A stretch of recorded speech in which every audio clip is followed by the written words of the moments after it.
Hi, I'm Kevin. Nice to meet you. Before I tell you my story, kindly tell me in the comments where you're watching from. I like to know where you're from. Now let's dive in.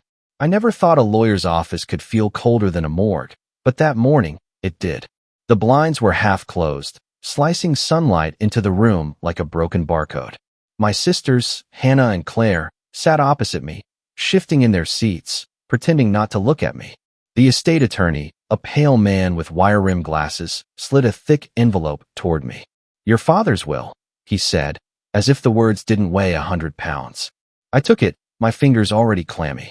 I'd been bracing for the usual. Assets split 3 ways, maybe a small fight over Dad's watch collection. But when I read it, my chest tightened. Dad had left me everything. The houses, the investments, the business shares, the cash. All of it, an 8-figure fortune. My sisters? They got nothing. Not a penny. It wasn't an oversight. The wording was deliberate. I make no provision for my daughters, Hannah and Claire, due to their actions and loyalties during the breakdown of my marriage. I didn't have to ask what that meant. When Mom had her affair 5 years ago, they'd chosen her side, her and the man she cheated with. Dad had begged them to at least hear his side, but they shut him out completely. I didn't. I stayed. Still, reading those words felt wrong. It was like Dad had reached out from the grave just to slam a door in their faces. Hannah's voice broke the silence. "So you're keeping all of it?" I looked up at her. She was glaring, her cheeks red, her eyes glossy. Claire sat stiff, arms crossed, but her foot tapped nervously under the table. "It's not like I asked for this," I said. "I didn't write the will." "But you could change it," Hannah shot back. "You could give us our share, or at least help us out." I didn't answer. That's when Claire leaned forward, her voice low but sharp. "We're drowning in student loans. 300,000 combined. Dad refused to help because of," she gestured at the will, "this. But you could. You have millions now." My pulse quickened. They weren't wrong. I could write one check and erase their debt like it never existed. But I could still hear Dad's voice in my head. "They made their choice, son. Actions have consequences." "Let me think about it," I said. They exchanged a look. One of those silent, sisterly conversations I'd been excluded from my whole life. Hannah finally said, "We'll give you a week. After that, we'll know where we stand with you." When they left, the air in the office felt heavier. I sat there staring at the will, wondering if Dad's last act was a twisted form of loyalty or a curse. That night, I lay in bed staring at the ceiling, replaying everything. I remembered Dad alone in the big house, the way his hands shook when he told me about Mom's affair. I remembered the day my sisters stopped returning his calls. And now, here I was, holding not just his fortune, but his grudge. I didn't know yet which was heavier. Sleep never came that night. By sunrise, my mind was a carousel of old memories, some soft, some jagged enough to cut.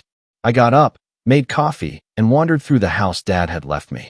It still smelled faintly like him, cedarwood cologne, engine grease, and the bitter bite of his black coffee. Every room was a reminder that he wasn't here, and that he'd trusted me to carry something he couldn't let go of. The dining room was the worst. I could still see that Thanksgiving dinner 5 years ago, Mom sitting at one end, Dad at the other, silence so thick it felt like choking. My sisters sat closer to her, whispering to each other, eyes darting toward the door, like they were waiting for someone else to arrive. And then he did him, the man Mom had been seeing. That was the last holiday we ever had as a family. The buzz of my phone pulled me back to the present. A text from Claire. "We meant what we said. 1 week." I didn't reply.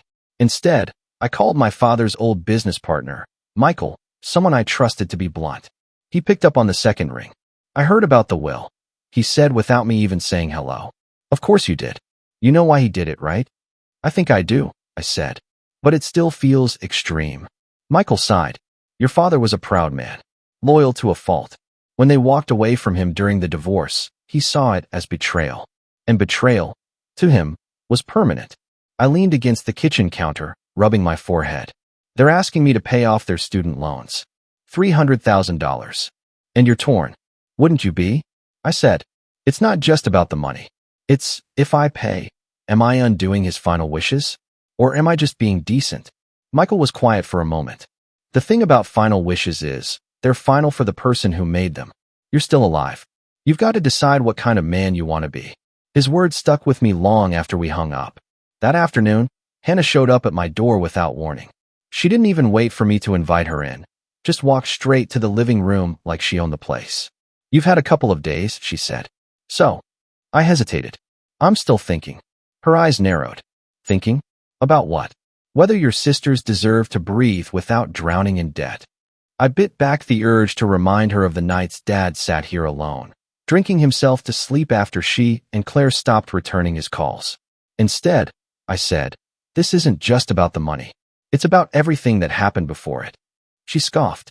"Dad's choices weren't my fault. I didn't cheat on anyone." "No," I said, "but you chose a side.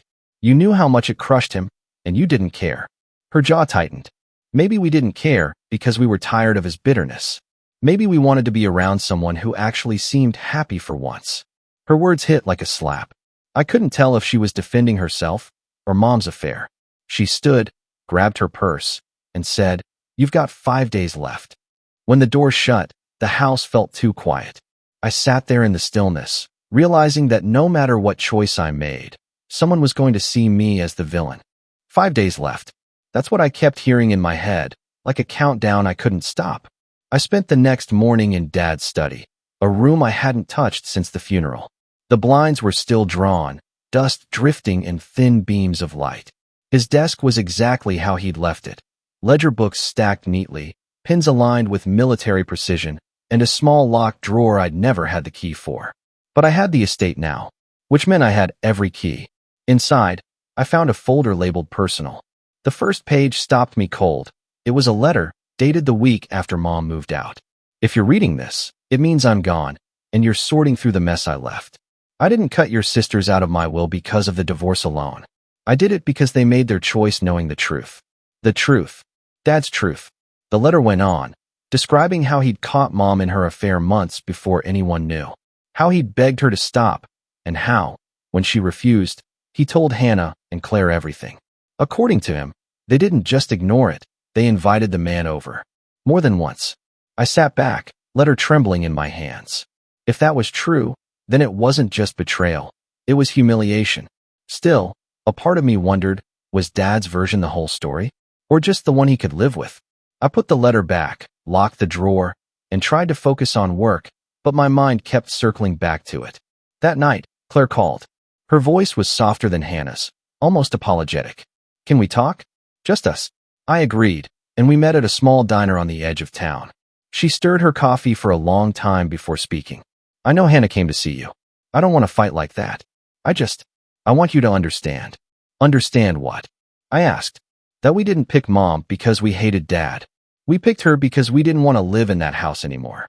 He was angry all the time, yelling about things we didn't even do. It felt like walking on glass." I frowned. "He said you knew about the affair.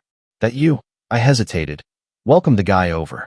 Her eyes flickered, and she let out a short laugh. "We didn't welcome him. Mom brought him. What were we supposed to do? Throw him out?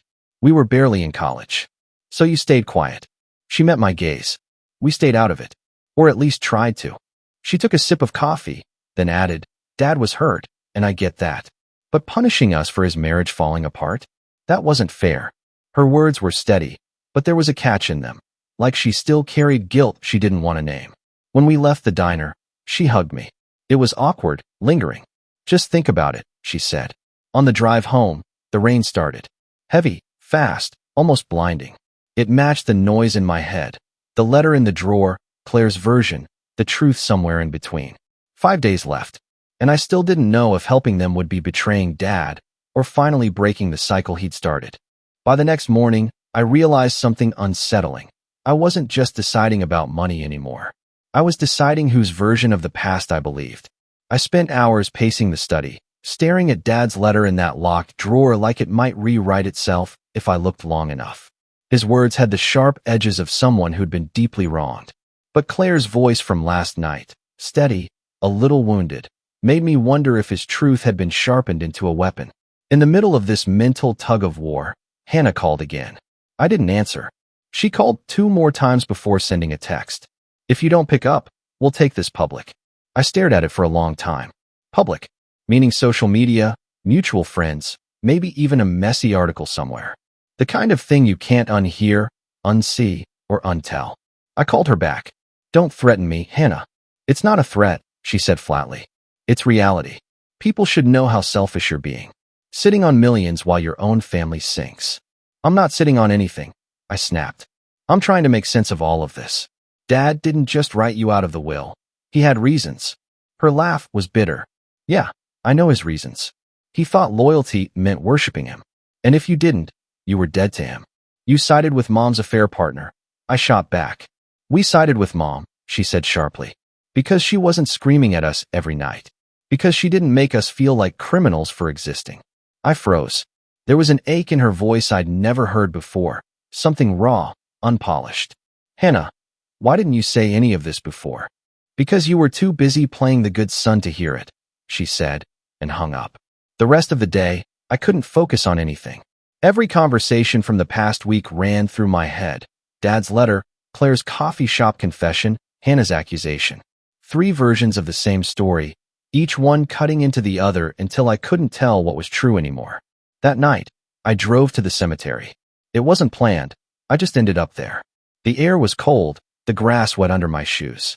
I stood in front of Dad's grave, the engraved letters stark in the dim light from the street. You left me a mess, Dad, I said quietly. You left me the money, sure. But you also left me your grudge. I don't know if it's mine to keep. The wind picked up, cold enough to make my eyes water. I stayed there for an hour, hoping for some kind of sign, some whisper of clarity. But the only answer was the rustle of the trees. When I got home, I found an email from my sisters. Not a note, not a plea, just a spreadsheet. Their combined debts, broken down to the last cent. A total at the bottom, $298,472.63. It felt like a line in the sand. I had to choose which side I stood on. And the deadline was tomorrow. I woke up before sunrise, the kind of early where the world still feels half asleep and full of possibilities you might regret later. The spreadsheet from my sisters was still open on my laptop, the number bold and unblinking. $298,472.63. To me, it was a fraction of what I'd inherited. To them, it was freedom. I brewed coffee and sat at the kitchen table, letting the steam blur my thoughts. This wasn't just about the debt. It was about whether I wanted to carry Dad's bitterness into the rest of my life. Whether his pain had to be mine too. At 8, I called Claire first. She answered on the second ring. I've made a decision, I said. Her breath caught. And I'm going to pay off the loans. All of it. But I paused, making sure my voice stayed steady. It's not because I think either of you deserve it in Dad's eyes. It's because I don't want this fight to be the last thing between us. I'm doing it for me. There was a long silence before she said, thank you. Her voice was quiet, almost fragile. Then I called Hannah. I half expected her to hang up, but she stayed on the line. I'll clear the debt, I told her. But I need you to understand something. This doesn't mean I agree with how things went down. It means I'm not going to keep holding on to Dad's grudge. She didn't speak right away. When she finally did, her tone had softened just enough. I guess that's more than I expected from you. I made the payment that afternoon. Just like that, nearly $300,000 vanished from my account. I thought I'd feel lighter instantly. Instead, there was just quiet. That evening, I drove out to the old family home, the one Mom still lived in. I didn't go inside. I just sat in the driveway for a minute, watching the warm glow of the kitchen lights. Part of me wanted to knock on the door to tell her I'd done it. But I wasn't ready for that conversation. When I got home, I went back to Dad's study. I unlocked the drawer, took out his letter, and read it one last time. Then I folded it carefully and placed it in a box with some old photographs. Not to forget it, just to stop letting it run my life. Dad had made his choice. Now I'd made mine. A week later, I got a short text from Hannah. That's gone. Thanks. And one from Claire. Dinner next week? Just us? It wasn't reconciliation. Not yet. Maybe not ever. But it was something. As I closed my phone, I realized the money wasn't the real inheritance Dad had left me. The real one was the choice, to keep his grudges alive, or to finally put them to rest. For the first time in a long time, I felt like I'd chosen for myself. Thanks for watching. If you enjoyed my story, don't forget to like and hit subscribe. You will also enjoy other stories on AJ Family Drama. Until next time, bye.